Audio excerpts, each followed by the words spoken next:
So you can see this car here on my side is being shown long before I see it.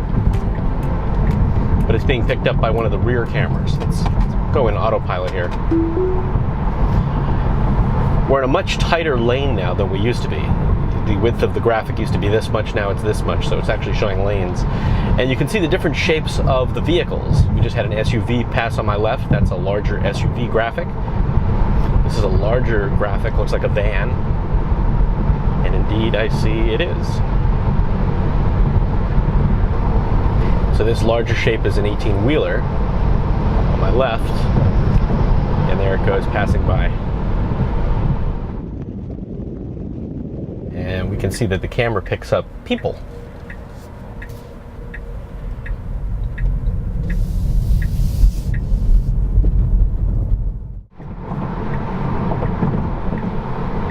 Auto lane change has been incorporated into auto steer, so simply instantiate a lane change by pushing the turn signal left or right, and the car will automatically lane change. The navigation pane is now moved to the left side. Navigate to 959 North Seward Street, Los Angeles.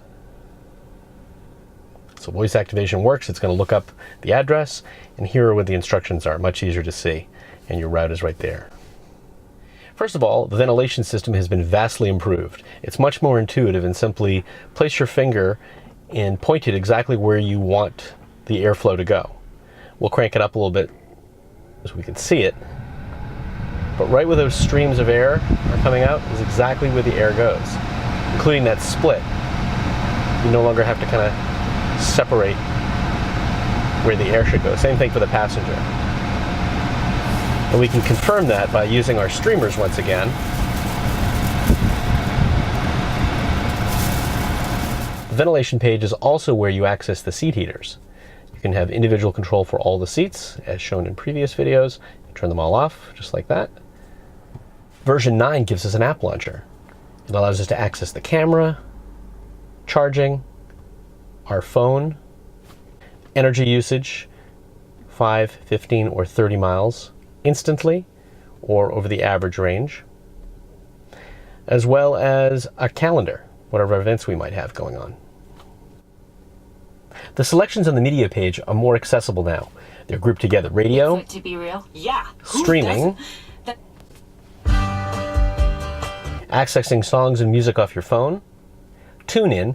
TuneIn has a lot of things available, but the audio is definitely more data compressed, so it doesn't sound nearly as good as streaming or radio stations.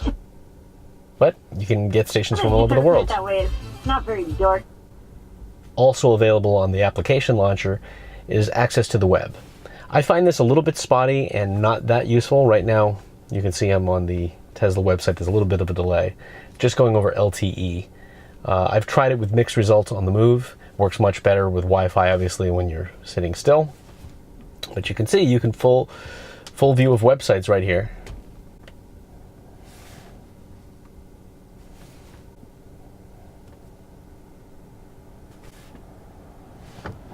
Let's see if it can be used while I'm moving. It's pretty slow.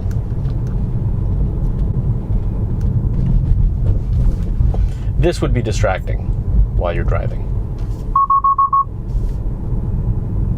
In version 9, you can also play classic Atari video games. Those are accessible under the Tesla T, under the Easter eggs, which will automatically unfold. And you can see the Atari one is blanked out right now until you park the vehicle. And now we can select Atari, and it'll call up Asteroids. We also have Lunar Lander, Missile Command, Centipede. Let's play Centipede.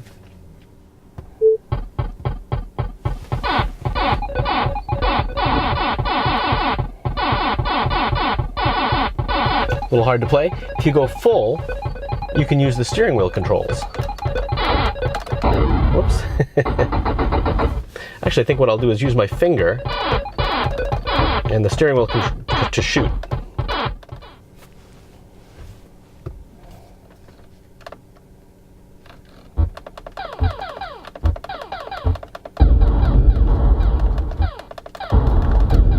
Whoa!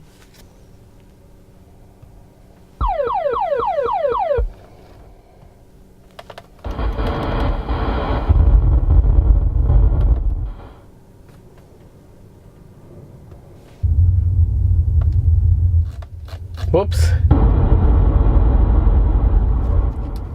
I do want to show you the dash cam functionality. To access the dash cam, simply have a USB flash drive ready. It has to be formatted in FAT32-bit format and then insert it into the USB jack here. You also have to make a folder that says Tesla Cam on the root level. So put it in there and it'll recognize it here and it'll start recording immediately. And you can see there's that little icon right there with a red dot. Let's go for a drive, test it out.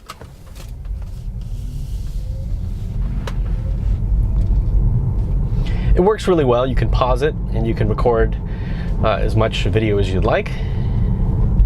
There's no audio to it, and the resolution is, I would say, fair to good, not great. But it's built in. And to pause it, simply hit that icon and we'll go into the little green pause. I'm going to pull over and we can take a look at the video from the dash cam on a laptop. So to take a look at the footage from the dash cam, we simply insert the flash drive into the laptop. And we'll open up the folder that says Tesla Cam. And let's take a look at the video that we just shot. You can see the iris kind of fluctuating. It's auto irising because I'm going through a period of time where the sun is flickering through the trees.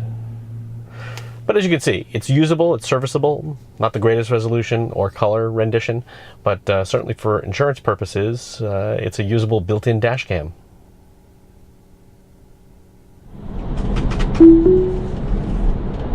Let's see how the car does in autopilot on Mulholland.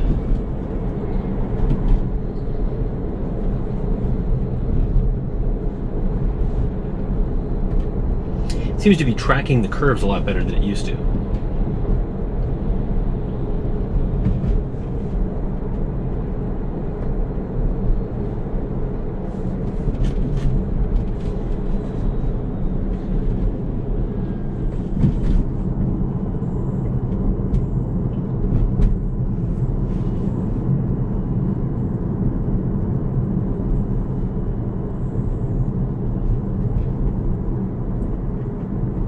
It's getting better.